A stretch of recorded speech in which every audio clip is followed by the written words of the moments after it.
How are you? Mr. Gates, I'm Logan. Good to meet you. Nice to meet you. This is Charlie and Miranda. Hi, how are you? Good. It's nice to meet you. So you guys go to school right around here? Yeah, we actually go to Santa Barbara High School, but we're representing Santa Barbara Middle School Teen Press as alumni. Excellent. But what's one viable solution for climate change that you see for our generation?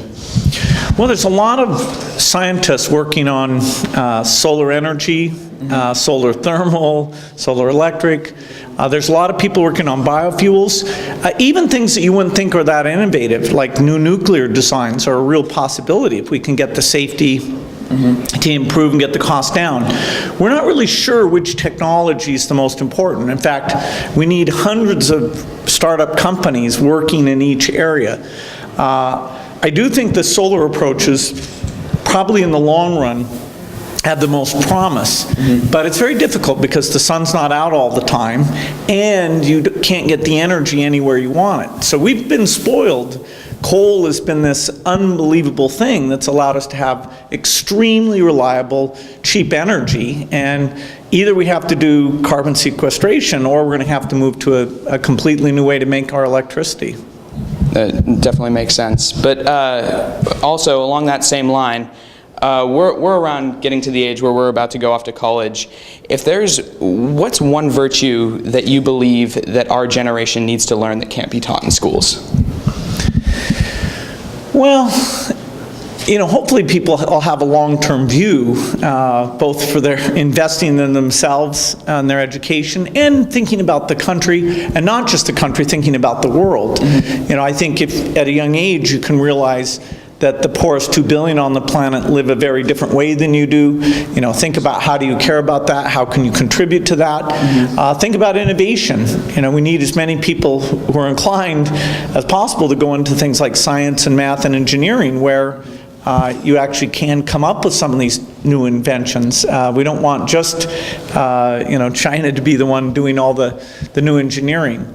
I think, you know, if you step back and take a long-term view, then in terms of who you associate with, your integrity, how you handle your debts, a lot of those things, the answers become obvious if you take that view of, okay, how do you want to be thought of 20 years from now?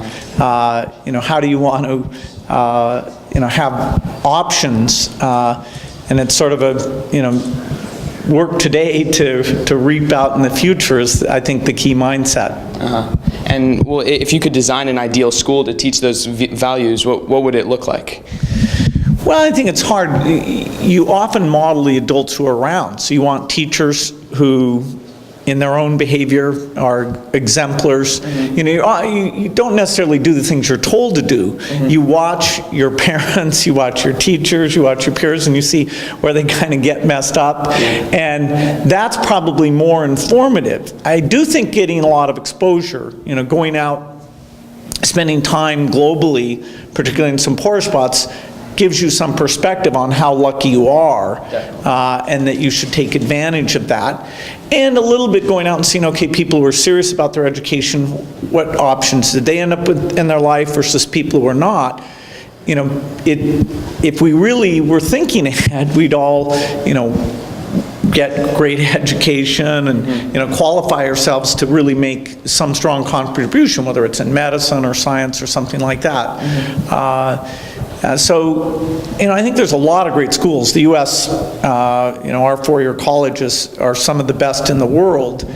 And, you know, if people read, if they have a sense of curiosity, then, you know, it's all there, and the internet's giving you more options than ever. Well, thank you so much. Thanks. It's great.